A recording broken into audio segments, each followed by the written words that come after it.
നമസ്കാരം. ശ്രീനാരായണ ഗുരു open university degree ക്ലാസ്സുകളിലേക്ക് എല്ലാ പ്രിയ വിദ്യാർത്ഥികൾക്കും സ്വാഗതം. നമ്മൾ ഇന്ന് ജനറൽ എക്കണോമിക്സിലെ 5ാമത്തെ ബ്ലോക്കിലെ 2ാമത്തെ യൂണിറ്റ് ആണ് ഡിസ്കസ് ചെയ്യുന്നത്. നമ്മുടെ യൂണിറ്റിന്റെ പേര് demographic features of Indian economy.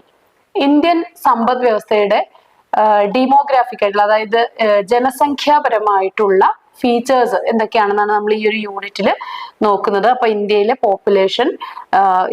പോപ്പുലേഷന്റെ size, അതിന്റെ ഫീച്ചേഴ്സ്, ഇങ്ങനെയുള്ള കാര്യങ്ങളാണ് നമ്മൾ ഈ ഒരു യൂണിറ്റിൽ ഡിസ്കസ് ചെയ്യുന്നത്. സോ നമുക്ക് നോക്കാം. ജനസംഖ്യ എന്താണ്? ജനസംഖ്യ, പോപ്പുലേഷൻ എന്ന് വെച്ചാൽ, ജനസംഖ്യ എന്നത് ഒരു നിശ്ചിത സമയത്ത് ഒരു നിശ്ചിത ഭൂമിശാസ്ത്രപരമായ ഏരിയയ്ക്കുള്ളിൽ, പ്രദേശത്തിനുള്ളിൽ അധിവസിക്കുന്ന വ്യക്തികളുടെ ടോട്ടൽ നമ്പറിനെയാണ് നമ്മൾ ജനസംഖ്യ എന്നതുകൊണ്ട് അർത്ഥമാക്കുന്നത്. ഇപ്പൊ ഇവിടെ പ്രധാനം ഒരു നിശ്ചിത പ്രദേശം, അതായത് ഭൂമിശാസ്ത്രപരമായ ഒരു ഏരിയ ഉണ്ടായിരിക്കണം. അവിടെ ഏതെങ്കിലും കാലമല്ല, ഒരു നിശ്ചിത ടൈം പീരീഡിനകത്ത് ആ പ്രദേശത്ത് സ്ഥിരമായി അധിവസിക്കുന്ന ആളുകളെ നമുക്ക് അവിടുത്തെ ജനസംഖ്യ എന്ന് പറയാനായിട്ട് സാധിക്കും. അപ്പൊ ഇന്ത്യയില് 10 വർഷത്തിൽ ഒരിക്കലാണ് ജനസംഖ്യാ കണക്കെടുപ്പുകൾ നടത്താറുള്ളത്. അപ്പൊ ഇന്ത്യയിലെ പോപ്പുലേഷനെ കുറിച്ച് നോക്കാം നമുക്ക്. അപ്പൊ 2023 ഇന്ത്യയിലെ ജനസംഖ്യ 142.86 കോടിയാണ്. അതായത് ഈ 2023 കൂടി ഇന്ത്യ ലോകത്തെ ഏറ്റവും കൂടുതൽ ജനസംഖ്യയുള്ള രാജ്യമായിരുന്ന ചൈനയെ പിന്തള്ളി മുന്നേറിയിരിക്കുകയാണ്. അപ്പോൾ ഇന്ത്യയിലെ ജനസംഖ്യ വളർച്ചാ നിരക്ക് പക്ഷേ ഇപ്പോൾ കുറഞ്ഞുകൊണ്ടിരിക്കുകയാണ്. അത് 1970-കളിലെ 2.2 ആയിരുന്നു, 2.2 ആയിരുന്നു. അത് ഇപ്പോൾ ഏകദേശം 1.1 ആയിട്ട് വളർച്ചാ നിരക്ക് കുറഞ്ഞിട്ടുണ്ട്. ഇനി നമുക്ക് നോക്കാം ഇന്ത്യയിലെ പോപ്പുലേഷന്റെ സൈസ്, ജനസംഖ്യയുടെ വലിപ്പം എങ്ങനെയാണെന്ന് നോക്കാം. അതായത് നമ്മുടെ ജനസംഖ്യയുടെ വലിപ്പം ഒരു നിശ്ചിത സമയത്ത് ഒരു പ്രത്യേക ഭൂമിശാസ്ത്ര പ്രദേശത്ത് ജീവിക്കുന്ന ആളുകളാണല്ലോ ജനസംഖ്യ എന്ന് പറയുന്നത്.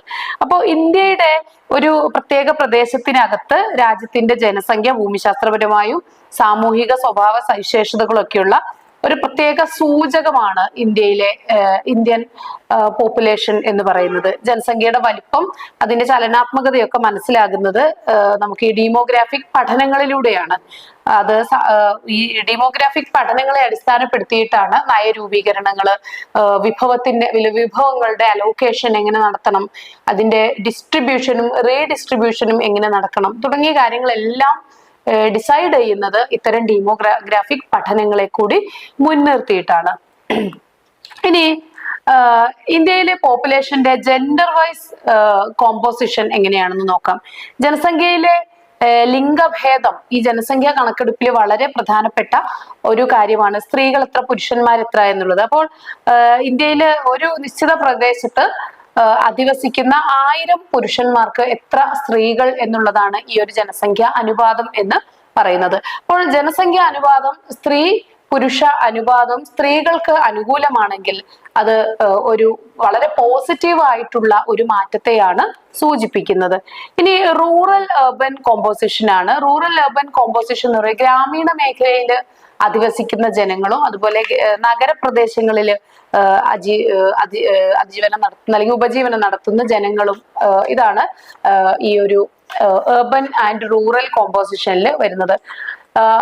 അർബൻ പീപ്പിൾ എന്ന് പറയുമ്പോൾ അവർ വളരെ വൈവിധ്യമാർന്ന തൊഴിൽ മേഖലകള്, വ്യവസായ മേഖലയെ ഉപാസിച്ച് ജീവിക്കുന്നവരായിരിക്കും. എന്നാൽ റൂറൽ മേഖലയില് ജനങ്ങള് അഗ്രികൾച്ചർ ആൻഡ് അലൈഡ് ആക്ടിവിറ്റീസുമായിട്ട് ബന്ധപ്പെട്ടാണ് ഉപജീവനം നടത്തുന്നത്.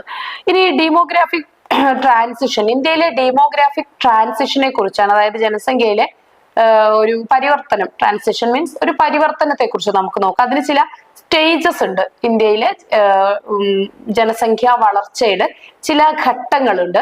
ആ ഘട്ടങ്ങൾ എന്തുകൊണ്ടാണ് ഇത്തരം ഘട്ടങ്ങളിലൂടെ കടന്നു പോകുന്നത്, അതിന്റെ സ്പെഷ്യാലിറ്റീസ് എന്തൊക്കെയാണെന്ന് കൂടി നമുക്ക് പരിശോധിക്കാം. അതായത് ജനസംഖ്യാപരമായ പരിവർത്തനം അല്ലെങ്കിൽ ഡെമോഗ്രാഫിക് ട്രാൻസിഷൻ എന്നതുകൊണ്ട് ഉദ്ദേശിക്കുന്നത് 4 ഘട്ടങ്ങൾ ഉൾക്കൊള്ളുന്ന ഒരു പ്രക്രിയയാണ് നമ്മൾ ഡെമോഗ്രാഫിക് ട്രാൻസിഷൻ ഓഫ് ഇന്ത്യ എന്ന് പറയുന്നത്. അതായത് ഇതില് 1ാമത്തെ ഘട്ടം ഒരു ഉയർന്ന ഘട്ടമാണ്. ഇവിടെ എന്താണ് സംഭവിച്ചതെന്ന് ചോദിച്ചാല് 20ാം നൂറ്റാണ്ടിന്റെ ആദ്യഘട്ടത്തില് മരണനിരക്കും അതുപോലെ ജനന നിരക്കും വളരെയേറെ കൂടുതലായിരുന്നു. ഉയർന്ന മരണനിരക്കും ഉണ്ട്, അതുപോലെ തന്നെ ഉയർന്ന ജനനനിരക്കും ഉണ്ട്. ഉയർന്ന ജനനനിരക്കിന് കാരണം ആളുകള് പോപ്പുലേഷനെ കുറിച്ചോ അല്ലെങ്കിൽ വിദ്യാഭ്യാസമൊക്കെ കുറഞ്ഞ ഒരു ജനതയാണ്. അവർക്ക് ഫാമിലി പ്ലാനിങ്ങിനെ കുറിച്ചൊന്നും ധാരണയില്ല, ജനന നിയന്ത്രണ മാർഗങ്ങളെ കുറിച്ചൊന്നും പ്രത്യേകിച്ച് ധാരണയൊന്നും ഇല്ലാത്തത് കൊണ്ട് ജനനനിരക്ക് വളരെയേറെ കൂടുതലായിരുന്നു. കൂടാതെ മരണനിരക്ക് കൂടുതലായിരുന്നു. അതിന്റെ കാരണം മെച്ചപ്പെട്ട ആരോഗ്യ സംരക്ഷണ ഉപാധികളോ ഒന്നും ഉണ്ടായിരുന്നില്ല. അപ്പൊ അതുകൊണ്ട് തന്നെ, അതുപോലെ ദാരിദ്ര്യം, നല്ല ദാരിദ്ര്യമൊക്കെ ആയിരുന്നു. അതുകൊണ്ട് തന്നെ ജനങ്ങളുടെ ക്വാളിറ്റി ഓഫ് ലിവിങ് ഒക്കെ മോശമായതുകൊണ്ട് മരണനിരക്കും കൂടുതലായിരുന്നു. അപ്പോൾ ഈ ഒരു ഘട്ടത്തില് കമ്പാരിറ്റീവ്ലി ഒരു സ്ഥിരതയുള്ള, മരണവും കൂടുതലാണ് ജനനവും കൂടുതൽ, ഒരു സ്ഥിരതയുള്ള ജനസംഖ്യ സ്റ്റേറ്റ് ആയിരുന്നു ഇത്. ഇനി അടുത്ത സ്റ്റേജ് എന്ന് പറയുന്നത് ഒരു വികസിക്കുന്ന സ്റ്റേജ് ആണ്, വികസിക്കുന്നതിന്റെ ആദ്യ ഘട്ടമാണ് ഇത്.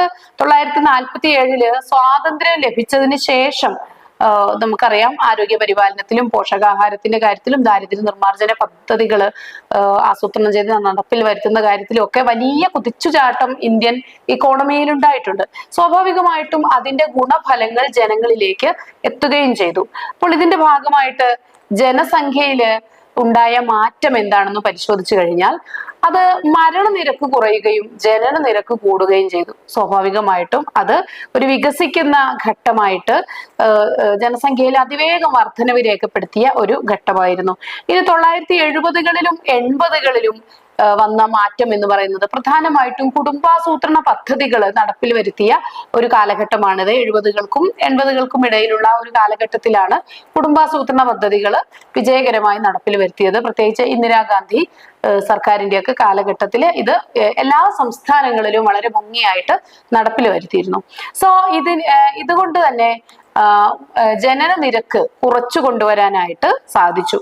അപ്പോൾ ജനസംഖ്യ വർധനവ് കുറച്ചു, അതായത് കുറച്ചു കൊണ്ടുവന്നു. പക്ഷെ അവിടെ എന്തുണ്ട്, നല്ല രീതിയിലുള്ള ആരോഗ്യ സംരക്ഷണ ഉപാധികളൊക്കെ ഉണ്ടായിരുന്നു എന്നും കൂടി മനസ്സിലാക്കുക.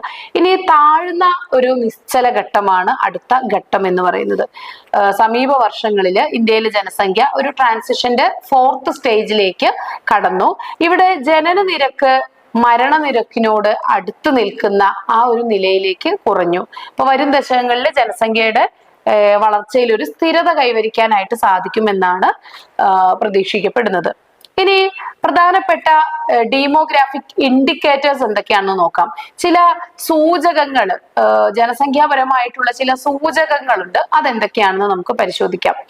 ഒന്നാമത്തേത് സെക്സ് റേഷ്യോ ആണ്, ലിംഗ അനുപാതം. അതായത് ലിംഗാനുപാതം ഒരു പോപ്പുലേഷനിലെ 1000 പുരുഷന്മാർക്ക് എത്ര സ്ത്രീകൾ എന്ന് ഉള്ള കണക്കിനെയാണ് നമ്മൾ സെക്സ് റേഷ്യോ എന്ന് പറയുന്നത്. അപ്പോൾ ഇന്ത്യയിലെ ഈ ഒരു സെക്സ് റേഷ്യോ വർഷങ്ങളായിട്ട് ഏറ്റക്കുറച്ചിലുകൾക്ക് വിധേയമാണ്. പൊതുവെ സ്ത്രീകൾക്ക് അനുകൂലമായ ഒരു സെക്സ് റേഷ്യോ അല്ല ഇന്ത്യയിൽ ഉള്ളത്. പക്ഷേ നമ്മൾ കേരളത്തിന്റെ പെക്യൂലിയർ സിറ്റുവേഷൻ എടുത്തു നോക്കിയാൽ കേരളത്തില് സ്ത്രീ പുരുഷ അനുപാതം കൂടുതലാണ്. എന്ന് വെച്ചാൽ സ്ത്രീകൾക്ക് അനുകൂലമായിട്ടുള്ള ഒരു അനുപാതമാണ് കേരളത്തിലുള്ളത്. കേരളം, ഗോവ തുടങ്ങിയ ചില സംസ്ഥാനങ്ങളിൽ മാത്രമേ ഇതുള്ളൂ. നമ്മൾ ഇന്ത്യയെ മൊത്തത്തിൽ എടുത്തു കഴിഞ്ഞാൽ സ്ത്രീ പുരുഷ അനുപാതം കുറവാണെന്ന് മനസ്സിലാക്കാനായിട്ട് സാധിക്കും. ദെൻ ജെൻഡർ ഇക്വാളിറ്റി ആണ്, ലിംഗ സമത്വമാണ്. പുരുഷനേക്കാൾ സ്ത്രീകളുടെ എണ്ണം കുറഞ്ഞ ഒരു അവസ്ഥ, ഇതാണ് ജെൻഡർ ഇക്വാളിറ്റി എന്ന് പറയുന്നത്. ഇനി ഇവിടെ സ്ത്രീകൾക്കും പെൺകുട്ടികൾക്കും എതിരായിട്ടുള്ള വിവേചനങ്ങളും അതുപോലെ ലിംഗ അസമത്വങ്ങൾക്കൊക്കെ ഈ ഒരു ജെൻഡർ ഇൻഇക്വാളിറ്റി കാരണമാകുന്നു. സെക്സ് എന്ന് പറയുമ്പോൾ അത് ബയോളജിക്കലാണ്, എന്നാൽ ജെൻഡർ എന്ന് പറയുമ്പോൾ അത് ഒരു സോഷ്യോളജിക്കൽ ആയിട്ടുള്ള വശമാണ് ഡിസ്കസ് ചെയ്യുന്നതെന്ന് മാത്രം അറിഞ്ഞിരിക്കുക. പക്ഷെ ഫലത്തിൽ സെക്സ് റേഷ്യോയും ജെൻഡർ ഇൻഇക്വാളിറ്റി ഒക്കെ ആണെങ്കിലും അത് സ്ത്രീകൾക്ക് കുറവാണെങ്കിൽ അത് സ്ത്രീ വിരുദ്ധമായിട്ടുള്ള ഒരു അവസ്ഥയാണെന്ന് മനസ്സിലാക്കുക. ദെൻ ഇക്കണോമിക് ഡെവലപ്മെന്റ് ആണ്, സാമ്പത്തികമായിട്ടുള്ള വികസനം. സാമ്പത്തിക വികസനം അത് സന്തുലിത ലിംഗാനുപാതം സാമ്പത്തിക വികസനത്തിന് വളരെ നിർണായകമായിട്ടുള്ള ഒരു ഫാക്ടറാണ്. കാരണം സ്ത്രീകൾക്ക് നല്ല തൊഴിലും വിദ്യാഭ്യാസവും തൊഴിലും അതുപോലെ മെച്ചപ്പെട്ട ആരോഗ്യവും ഒക്കെ ഉള്ള ഒരു സമൂഹം എന്ന് പറയുന്നത് വളരെ പ്രോഗ്രസീവ് ആയിട്ടുള്ള ഒരു സമൂഹമായിരിക്കും. ദെൻ സോഷ്യൽ സ്റ്റേബിലിറ്റി ആണ്, സാമൂഹിക സ്ഥിരത. അതായത് പുരുഷനേക്കാൾ സ്ത്രീയുടെ അനുപാതം കുറവുള്ള, ലിംഗാനുപാതം കുറഞ്ഞ ഒരു സമൂഹം ഒരു സാമൂഹികമായ അസ്ഥിരതയിലേക്ക് നയിക്കും. സ്ത്രീ പുരുഷ അനുപാതം എപ്പോഴും തുല്യമായിരിക്കുന്നതാണ് മെച്ചപ്പെട്ട സമൂഹം എന്ന് പറയുന്നത്.